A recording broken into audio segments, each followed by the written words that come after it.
மக்கள் அனைவருக்கும் வணக்கம். சொல்லிடி நிகழ்ச்சியில் மீண்டும் உங்களை சந்திப்பதில் மகிழ்ச்சி. வணக்கம் ஸ்ரீராம். வணக்கம் வந்து நாம பெண்கள் பாதுகாப்பு குறித்து மறுபடி பேச வேண்டிய ஒரு கட்டாயத்துக்கு தள்ளப்பட்டிருக்கோம். இப்போ கூட வந்து பார்த்தீங்க அப்படின்னா காமுகனுக்கு காவடி தூக்கும் கருணாநிதி மகன் ஆட்சியில் இருக்கிறாரு அப்படின்ற மாதிரி தான் இன்னைக்கு போய்கிட்டு இருக்கு. ஏன்னா விழுப்புரத்தில் பெண்களுடைய போர்க்கொடி அதிகமாக இருக்குது. சமீபத்தில் நடந்திருக்கக்கூடிய ஏன்னா ஒரு திமுக ஒன்றிய செயலாளர் ஒரு பெண்ணை வந்து பலவந்தப்படுத்தி இந்த மாதிரி பாலியல் பலாத்காரத்தில் ஈடுபடுறாரு. ஸோ அது குறித்து வந்து பார்த்தீங்க அப்படின்னா திமுக அவங்களுடைய எம்எல்ஏ வந்து அவருக்கு ஆதரவாக வந்து ஒரு அறிக்கையை வெளியிடுறாரு. இது குறித்து உங்கள் பார்வை? மொத்தம் இந்த விஷயத்தில் வந்து பார்த்தீங்கன்னா இந்தியாவில் இல்லை, உலகத்தில் எந்த ஒரு கட்சியுமே ஒரு பெண்ணை வந்து பாலியல் வன்கொடுமை பண்ண ஒரு ரேபிஸ்ட்டுக்கு, சரிங்களா, ஒரு ரேபிஸ்ட்டுக்கு எந்த ஒரு கட்சியுமே ஆதரித்து அறிக்கை அப்படின்றது இது வரைக்கும் கொடுத்ததே கிடையாது. முதல் முறையாக தமிழ்நாட்டில் விழுப்புரத்தில் ஒரு பெண்ணை வந்து 6 மாத காலம் வந்து சித்திரவதை பண்ணி அடைச்சி வச்சு அவன் வந்து பாலியல் வன்கொடுமை பண்ணி அதை ஒரு வீடியோ எடுத்து அந்த பெண்ணை மிரட்டி பல முறை வந்து பாலியல் வன்கொடுமை செஞ்சு உன்னையை கொன்றுவேன், உன் குடும்பத்தை கொன்றுவேன், உன் மகனை கொன்றுவேன்னு சொல்லி மிரட்டின ஒரு திமுக நிர்வாகி. அந்த நிர்வாகிக்கு ஆதரவாக அந்த மாவட்டத்தினுடைய திமுக பொறுப்பாளர், விழுப்புரம் மத்திய மாவட்டத்தினுடைய பொறுப்பாளர், திமுகவினுடைய எம்எல்ஏ, ஒரு சட்டமன்ற உறுப்பினர் வந்து பார்த்திங்கன்னா ஒரு காமுகனுக்கு ஒரு ரேப் கேஸ் அவர் மேலே வந்து பார்த்திங்கன்னா கற்பழிப்பு வழக்கு பதிவு செய்யப்பட்டிருக்கு. ஒரு பாலியல் குற்றச்சாட்டுக்கு ஆளான ஒருத்தருக்கு ஆதரவாக ஒரு அறிக்கையை வெளியிட்டிருக்கார். இன்றைக்கி அந்த அறிக்கை வெளியானதுலேருந்து விழுப்புரம் மக்கள் வந்து கொதித்து போயிருக்கிறாங்க. அதில் என்ன சொல்கிறாரு அப்படின்னா, இந்த ஒன்றிய செயலாளர் சம்மந்தப்பட்ட வானூர் மேற்கு ஒன்றிய செயலாளர் திரு பாஸ்கரன் அவர் வந்து பார்த்திங்கன்னா மிகவும் வல்லவர், நல்லவர். அவர் வந்து அந்த பொறுப்புக்கு வந்து 3 மாத காலம்தான் ஆகுது. அந்த 3 மாத காலத்துக்குள்ளே வந்து பார்த்திங்கன்னா அந்த கட்சியில் பயங்கரமாக வேலை பார்த்துட்டாராம். அதனால் அவருக்கு எதிராக வந்து அவதூறு பரப்புகிறாங்களாம். இதில் என்ன விஷயம்னா, அவருக்கு எதிரான குற்றச்சாட்டை வந்து நாங்கள் அதில் துளி கூட உண்மை கிடையாது, நாங்கள் விசாரிச்சிட்டோம் அப்படின்னு சொல்லி அந்த திமுக எம்எல்ஏ திரு லட்சுமணன் அவர்கள் வந்து பார்த்திங்கன்னா அறிக்கை வெளியிட்டிருக்கார். அந்த அறிக்கையில் வந்து பார்த்திங்கன்னா அது அவருடைய தனிப்பட்ட கண்டனம்ன்ற மாதிரிலாம் போல, அவரில் விழுப்புரம் மாவட்ட திமுகலாம் போல, ஒட்டு மொத்தமாக திரு பாஸ்கரன் அவர்களுக்கு எதிராக யார் அந்த பெண்ணை பாலியல் வன்கொடுமை செய்த அந்த திமுக ஒன்றிய செயலாளர் பாஸ்கரனுக்கு எதிராக யாரெல்லாம் பேசுகிறாங்களோ அவங்களையெல்லாம் திமுக கண்டிக்கிறது அப்படின்ற சொல்கிறார். இது மூலமாக ஒரு பெண்ணை 6 மாத காலமாக பாலியல் வன்கொடுமை செஞ்சு சித்திரவதை பண்ண ஒருத்தரை வந்து பார்த்திங்கன்னா திமுக அஃபிஷியலாகவே வந்து அவருக்கு ஆதரவாக வந்து அறிக்கை வெளியிட்டிருக்கு, களத்தில் இறங்கியிருக்கு. அதில் முக்கியமான வார்த்தை நான் முன்னாடியே சொன்ன மாதிரி, அவர் மீதான குற்றச்சாட்டில் துளி கூட உண்மை இல்லை, இதை நாங்கள் விசாரணை நடத்திட்டோம் அப்படின்னு சொல்லி அந்த லட்சுமணன் எம்எல்ஏ அவர்கள் அறிக்கையில் சொல்லியிருக்கிறார். இதன் மூலமாக என்ன சொல்ல வர்றார் அவர்? இன்றைக்கி காவல்துறை அந்த பெண் கொடுத்த புகாரினுடைய அடிப்படையில் அந்த பாஸ்கரன் மீது வழக்குன்றதை பதிவு பண்ணியிருக்காங்க. இப்போது இந்த கட்சியினுடைய எம்எல்ஏ, ஆளுங்கட்சியினுடைய எம்எல்ஏ ஆனவர் இவர் மேலே எந்த தப்புமே இல்லை, அது பொய் புகார்னு சொல்லி ஒரு அறிக்கையை கொடுக்குறாருன்னு சொன்னால் காவல்துறை எப்படி நேர்மையாக அவர் மீது விசாரணை நடத்தும்? இப்போது அவர் மீதான இது உண்மை இல்லை அப்படின்னு நீங்கள் சொன்னதுக்கப்புறம் காவல்துறை இல்லை அந்த பெண்ணை இவர் பாலியல் வன்கொடுமை பண்ணியிருக்கார் அப்படின்ற கோணத்தில் விசாரணை பண்ணுமா? ஏதோ ஒரு வகையில் அந்த பெண்ணுக்கு எதிராகத்தானே காவல்துறை விசாரணை போகும். ஏன் நீங்கள் இந்த மாதிரி ஒரு குற்றவாளியை காப்பாற்றுறதுக்காக, குற்றஞ்சாட்டப்பட்ட ஒரு காப்பாற்றுறதுக்காக எதற்காக ஒரு ஆளுங்கட்சியினுடைய எம்எல்ஏ, அந்த கட்சியினுடைய மாவட்ட பொறுப்பாளர் எதற்காக இந்த அறிக்கையை கொடுக்கணும்? அப்போது இந்த மாதிரி ஒரு அறிக்கை வரும்போது ஏற்கனவே இன்றைக்கி விழுப்புரத்தில் வந்து பார்த்திங்கன்னா பெண்களுக்கு பாதுகாப்பு இல்லை அப்படின்ற சூழல் ரொம்ப எக்ஸ்ட்ரீமாக போயிட்டுருக்கு. ஒரு காவல்துறையை சேர்ந்த ஒருவர், திண்டிவனம் பக்கத்தில் காவல்துறையில் காவலராக பணிபுரியக்கூடிய ஒருவர் 10ஆம் வகுப்பு மாணவியை வந்து பார்த்திங்கனாக்க இரவு முழுவதும் ஒரு காவல் நிலையத்துக்கு மிக அருகில் இருக்கக்கூடிய ஒரு பாழடைந்த வீடு, அந்த வீட்டுக்குள்ளே உட்கார்ந்து பாலியல் வன்கொடுமை அப்படின்றத பண்ணுறார் இரவு முழுவதுமா. அப்போ அந்த விவகாரம் வெளியே வந்து சமீபத்தில் தான் அதிமுக அவரை கண்டித்து அவர் மீது கடுமையான நடவடிக்கை எடுக்கணும், பெண்களுடைய பாதுகாப்பை உறுதி பண்ணணும்னு சொல்லி போராட்டம் பண்ணியிருக்காங்க. அடுத்து சில நாட்கள்லேயே திமுகவினுடைய நிர்வாகி அவர் வந்து பார்த்திங்கன்னா அந்த மாவட்ட பொறுப்பாளருடைய ஆசீர்வாதம் பெற்றவர், இந்த லட்சுமணன் திமுக எம்எல்ஏ இருக்கார் இல்லையா, அவருடைய முழு ஆசீர்வாதம் பெற்ற ஒரு நபர், அவர் வந்து பார்த்திங்கன்னா ஒரு பெண்ணை பாலியல் வன்கொடுமை பண்ணி சிக்கிறாரு. அதை எதிர்த்து அதிமுக போராட்டம் பண்ணுறாங்க. போராட்டம் பண்ண உடனே அவருக்கு ஆதரவாக ஒரு அறிக்கை திமுகவிலிருந்து வருது. அப்போது என்ன சூழல் இருக்குன்னு பாருங்கள். இதை பார்த்து தான் இன்றைக்கி விழுப்புரம் மாவட்டத்தில் இருக்கக்கூடிய பெண்கள் எல்லாருமே கொதித்து போயிருக்கிறாங்க. இப்போது திமுக ஆட்சி எடுத்துக்கிட்டிங்கன்னா இப்போ கடந்த சில காலங்களில் ஒரு 2 வருடங்களாக வந்து பார்த்தீங்க அப்படின்னா பாலியல் வன்கொடுமைங்கிறது அதிகமாகிட்டே போய்கிட்டே இருக்குது. இதை முதலமைச்சரும் அதிகமாக கண்டுக்கிற மாட்டேங்கிறாரு. ஏன்னா கரூர் சம்பவத்தில் போய் வேகமாக கலந்துக்கிட்டவர் இந்த பாலியல் பெண்களுக்கான பாதுகாப்பு ஒரு விஷயத்தில் வந்து கண்டும் காணாமல் இருக்கிறாரோ அப்படின்ற மாதிரி போய்கிட்டு இருக்கு. இப்போ வந்து பார்த்தீங்கன்னா திமுகவை சேர்ந்த எம்எல்ஏவே வந்து அந்த பாலியல் குற்றவாளிக்கு வந்து ஆதரவாக கொடுக்க வேண்டிய சூழ்நிலை வருது. திமுகவே இப்படி பண்ணுது. என்னதான் நடந்துகிட்டு இருக்கு? என்ன நடந்துட்டு இருக்கு அப்படின்னா, ஆரம்பத்திலிருந்தே இவர்கள் தங்கள் கட்சியை சேர்ந்தவங்க என்ன தப்பு பண்ணாலும் சரி அவங்கள காப்பாற்றக்கூடிய முயற்சியில தான் ஆரம்பத்துல இருந்தே இருக்காங்க. இந்த விழுப்புரத்தை சேர்ந்த இந்த ஒன்றிய செயலாளர் பாஸ்கரனை காப்பாற்றுறது மட்டும் கிடையாது. இவர்கள் அண்ணா யூனிவர்சிட்டியில் ஞானசேகரனையே காப்பாற்றுவதற்கான வேலைகள் எல்லாம் தான் இவங்க ஆரம்பித்தாங்க. இப்போ அந்த விவகாரத்தில் அண்ணா யூனிவர்சிட்டியில் வந்து பார்த்திங்கன்னா சார்னு ஒருத்தர் இருக்கார்.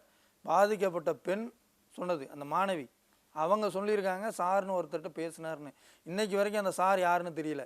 அதிமுக அந்த விவகாரத்தில் தொடர்ந்து அண்ணா யூனிவர்சிட்டி வாசல்லையும் சரி, சட்டமன்றத்துலேயும் சரி, பொது இடங்கள்லையும் சரி தொடர்ந்து போராட்டங்களை முன்னெடுத்ததுனால தான் இவங்க ஞானசேகரனையும் அரெஸ்ட் பண்ணாங்க. இல்லைன்னா ஞானசேகரனை இவங்களை கைது செய்திருக்க மாட்டார்கள்ன்றது தான் உண்மை.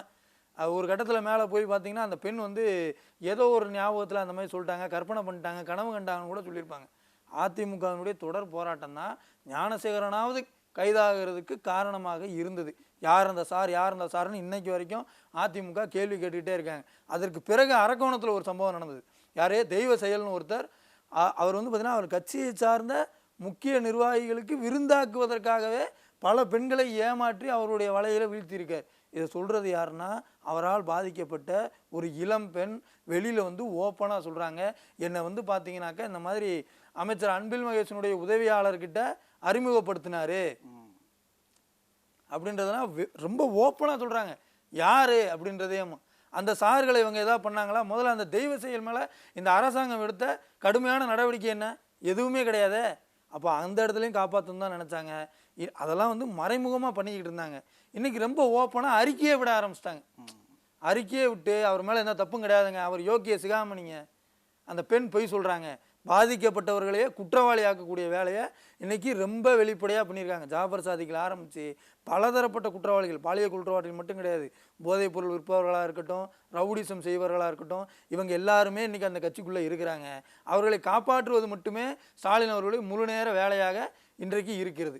அதாவது வந்து பார்த்திங்கன்னா, ஸ்டாலின் அவர்கள் ஆட்சிக்கு வர்றதுக்கு முன்னாடி என்ன சொல்லியிருந்தாருன்னா, ரொம்ப ஸ்டைலாக ஒரு வீடியோ ஒன்று இருக்கும், அதில் இப்படி உட்காந்துட்டு சொல்லுவார், தப்பு செய்கிறவங்க யாராக இருந்தாலும் சரி, திரும்பவும் சொல்கிறேன், தப்பு பண்ணுறவங்க யாராக இருந்தாலும் அவர்கள் மேல் நடவடிக்கை எடுப்பேன்னாரு. இன்னைக்கு சூழல் என்ன அப்படின்னா, தப்பு பண்ணுறவங்க யாராக இருந்தாலும் சரி அவங்கள காப்பாற்றுறது தான் என்னுடைய முதல் வேலை அப்படின்ற மாதிரி தான் இன்றைக்கு அவருடைய அரசாங்கத்தினுடைய செயல்பாடு அப்படிங்கிறது. எல்லாத்தையும் விட சார், முதல்ல ஆட்சியாளர்கள் எப்படி இருக்காங்களோ அதை பொறுத்து தான் மற்றவங்க இருப்பாங்க. இன்றைக்கி வந்து பார்த்திங்கன்னா உதயநிதியுடைய பிறந்த நாள் அப்படின்னு சொல்லி திமுகவினர் அங்கங்கே வந்து பயங்கரமாக கொண்டாடிக்கிட்டு இருக்காங்க. அந்த கொண்டாட்டமே வந்து பார்த்திங்கன்னா அருவருக்கு தகுந்த விதத்தில் இருக்குது. சிவகங்கையில் வந்து பார்த்திங்கன்னா கோர்ட்டே பலமுறை சொல்லியிருக்கு, இந்த அரைகுறை, ஆமாம், அரைகுறை ஆடையோட ஆபாச நடனங்கள் எல்லாம் கூடாது அப்படின்னு. ஒரு அமைச்சர் உட்கார்ந்துருக்கார், உதயநிதியோட பிறந்தநாள் விழா அப்படின்னு சொல்லி ஆபாச நடனம்ங்கிறது மேடையில் நடந்துக்கிட்டு இருக்கு. அங்கே மேடையில் ஆடிக்கிட்டு இருக்கவங்கள நீங்கள் அங்கே ஆடுனா போதாத, அமைச்சர் முன்னாடி வந்து ஆடுங்க அப்படின்னு சொல்லி மேடையை விட்டு கீழே இறங்கி அவர் முன்னாடி நின்று ஆபாசமாக ஆடிக்கிட்டு இருக்காங்க. இவர் உட்காந்து ரசித்து பார்த்துக்கிட்டு இருக்கார். யார்? அமைச்சர் பெரிய கருப்பன். இப்போ அமைச்சர்களே இந்த லட்சணத்தில் இருந்தாங்கன்னு சொன்னால் பெண்களை போற்றக்கூடிய விதம்ன்றதை பாருங்கள். இவங்க ஆனவனா என்ன சொல்கிறாங்க, பெண்களை வந்து போற்றுவோம், பெண்களுக்கான சமத்துவத்தை இது பண்ணுவோம், பெண்களுக்கு எல்லா இடங்களுக்கும் வந்து அவங்களுக்கு சுதந்திரமாக நடமாறுவதற்கு நம்ம உதவி புரிவோம் இப்படிலாம் சொல்கிறாங்கல்ல. ஆனால் இவருடைய பெண்ணியம் எப்படி இருக்குன்றத பாருங்கள். அமைச்சர் முன்னாடி அரைக்கூடையே ஆடிக்கிட்டு இருக்காங்க, அதை அவர் உட்காந்து பார்த்துட்டு இருக்கார். இதில் கொடுமை என்னென்னா, இதை யாரும் வீடியோ எடுக்காதீங்கப்பான்னு ஒருத்தர் மைக்கில் அனௌன்ஸ் வேறு பண்ணிக்கிட்டு இருக்காரு. அப்போ அது தப்புன்னு தெரியுது, கேவலமான செயல்னு தெரியுது, தெரிஞ்ச அந்த வேலையை செய்கிறீங்கன்னா அதுவும் யாருடைய பிறந்தநாள்? இவன் கட்சியினுடைய அடுத்த எதிர்காலம் அப்படின்னு சொல்லப்படுவருடைய பிறந்தநாள் விழா கொண்டாட்டம் இந்த லட்சணத்தில் கேலி கூத்தோடு நடந்துக்கிட்டு இருக்கு. எனக்கு இதில் ஒரு கேள்வி வருது. இப்போ ஏற்கனவே முதலமைச்சர் வந்து எந்த கொப்பனும் வந்து ஆட்சியை குறை சொல்ல முடியாத அளவுக்கு கொண்டு போய்கிட்டு இருக்கோன்ற மாதிரி வசனங்கள்லாம் பேசியிருந்தாரு. நான் கேட்குறேன், எந்த கொம்பனும் எங்களை எதுவும் பண்ண முடியாது, நாங்கள் என்ன வேணாலும் பண்ணுவோம் அப்படிங்கிறதுக்கான அர்த்தம் அது அப்படி தான் இருக்குது. இப்போது அமைச்சருடைய லட்சணம் என்னன்றது சொன்னல, இப்போ அதை அவரே இப்படி இருக்கும்போது அப்புறம் குற்றங்கள் எப்படி நடக்கும் அப்படின்றத நீங்கள் தான் புரிஞ்சுக்கணும். ரெண்டாவது, இப்போ நீங்கள் கேட்குறீங்கள என்ன பண்ணாலும் ஒன்று, அந்த தைரியம் துணிச்சல் இன்னைக்கு திமுககாரங்களுக்கு வந்துருச்சு. என்னென்னா, திருவண்ணாமலை மாவட்டம் ஆரணியில் ஒரு சம்பவம் ஒன்று நடக்க, அந்த சம்பவத்தினுடைய சிசிடிவி காட்சியானது இன்றைக்கி எல்லா செய்தி ஊடகங்கள்லையும் வந்திருக்கும், சோசியல் மீடியாவில் மிகப்பெரிய அளவுக்கு பரவிக்கிட்டு இருக்கு. என்னென்னா, திமுக நிர்வாகியினுடைய மகன் ஒருவர், அவர் வந்து பார்த்திங்கன்னா ஒரு பெண்ணை போய் வீடு தேடி போய் தாக்குறார். ஒரு கையில் அருவாள், இன்னொரு கையில் அந்த பெண்ணோட கையை பிடிச்சிட்டு வா அப்படின்னு இழுத்துக்கிட்டே போகிறார். என்னங்கன்னு விசாரித்தா அந்த பெண் ஏற்கனவே திருமணமானவங்க. திருமணமாகி கணவனை பிரிஞ்சு வாழ்ந்துக்கிட்டு இருக்கக்கூடிய ஒரு பெண்ணை தன்னுடைய ஆசைக்கு இணங்க சொல்லி ஒரு கையில் அருவாள், என் ஆசைக்கு இணங்கணும், நீ வந்தே தீரணும், வா, இல்லைன்னா வெட்டி போடுவேன். எப்படி பாருங்க, இவர் ஆசைப்படக்கூடிய ஒரு பெண்ணை இவருடைய ஆசைக்கு இணங்கணுன்றதுக்காக அருவாளை வச்சுக்கிட்டு மிரட்டுறார். யாரு? திமுக நிர்வாகியினுடைய மகன். அப்போ இங்கே இருக்கக்கூடிய பெண்களுடைய பாதுகாப்பு என்ன அப்படின்றத பார்த்துக்கோங்க. திமுகவினர் நினச்சா என்ன வேணாலும் செய்யலாம், எந்த பெண் மீது வேண்டாலும். இவர்கள் பார்க்கிற பெண்களை பூரா முன்னாடி திமுக ஆட்சியில் இருக்கும்போது, கருணாநிதி அவர்கள் ஆட்சியில் இருந்தபோது 2006 to 2011 வந்து பார்த்தீங்கன்னா திமுக காரங்க கண்ணில் எந்த இடமெல்லாம் படுதோ ஒரு இடம் போட்டுறதா. ஆமாம், ஒரு இடம் வந்து பார்த்தீங்கன்னா காலி மனையாக இருக்குது, கேட்குறதுக்கு ஆள் இருக்க மாதிரி தெரியல, நாதி இல்லாத இடமா இருக்குன்னா போலி பத்திரத்தை போட்டு சுருட்டிடுவாங்க. அன்னைக்கு அந்த மாதிரியான சூழல் இருந்தது. இன்னைக்கு திரு ஸ்டாலின் அவர்களுடைய ஆட்சி காலகட்டத்தில் எப்படி இருக்குன்னா, திமுகவினர் நினச்சாங்கன்னா அவங்க ஆசைப்படக்கூடிய யார் மேலே வேணாலும் கை வைப்போம் அப்படின்ற நிலையில தான் போகுது. நீங்கள் எடுத்து பாருங்கள், கடலூரில் ஒரு திமுக கவுன்சிலர் ஒரு 5 வயது குழந்தை மேலே கை வச்சார். வழக்கு பதிவு செய்யப்பட்டது, அவர் கைது செய்யப்பட்டார். சும்மா சொல்லலை. அண்ணா யூனிவர்சிட்டியில் படிக்க போன பெண், அண்ணா யூனிவர்சிட்டிக்குள்ளே புகுந்தே எவ்வளோ பெரிய ஒரு கல்வி நிறுவனம், எவ்வளவு வந்து ஒரு புகழ்பெற்ற நிறுவனம், உலக அளவில் புகழ்பெற்ற ஒரு நிறுவனம், அந்த நிறுவனத்துக்கு உள்ளே புகுந்து திமுகவினுடைய அனுதாபி, நம்ம திமுக காரன் கூட சொல்ல வேணாம், முதலமைச்சர் சொன்ன மாதிரி திமுகவினுடைய அனுதாபி வந்து பார்த்தீங்கன்னா ஒரு மாணவி மேலே கை வைக்கிறார். தெய்வ செயல்னு ஒருத்தன் அரக்கோணத்தில் என்ன பண்ணுறான், பேருக்கேற்ற செயல் இல்லையே. ஆமாம், அது ஒரு பாவச் செயல் தான். அந்த பெண்களை பூராத்தையும் அவருடைய வலையில வீழ்த்தி திமுகவினருக்கு, திமுகவில் இருக்கக்கூடிய சார்களுக்கு விருந்தாக்குவதற்கான பணிகளை செய்கிறார். இன்னைக்கு விழுப்புரத்தில் என்ன நடந்திருக்கு, ஒரு திமுக ஒன்றிய செயலாளர் அவர் வந்து பார்த்தீங்கன்னா திருமணமான ஒரு பெண்ணை, கணவனை விட்டு பிரிஞ்சு இருக்கக்கூடிய ஒரு பெண்ணை மிரட்டி அடைச்சி வச்சு அவனை வந்து பாலியல் வன்கொடுமை பண்ணி அதை வீடியோ எடுத்து மீண்டும் மீண்டும் மிரட்டி 6 மாசமாக தொந்தரவு பண்ணியிருக்கிறார். அவருக்கு ஆதரவாக திமுக இன்னைக்கு அறிக்கை விடுது. இந்த ஆரணியில் என்ன நடந்திருக்கு, ஒரு கையில் அருவாள், இன்னொரு கையில் அந்த பெண்ணை பிடிச்சிட்டு என் ஆசைக்கு நீ இணங்கித்தான் ஆகணும்டா. அப்போ இன்னைக்கு வந்து பார்த்தீங்கன்னா கண்ணில் படக்கூடிய பெண்கள் யாராக இருந்தாலும், கருணாநிதியோட ஆட்சி காலத்தில் காலி நிலங்களை பூராத்தையும் எந்த இடம்லாம் அவன் கண்ணில் படுறதோ எல்லாத்தையும் அபகரிச்சாங்க.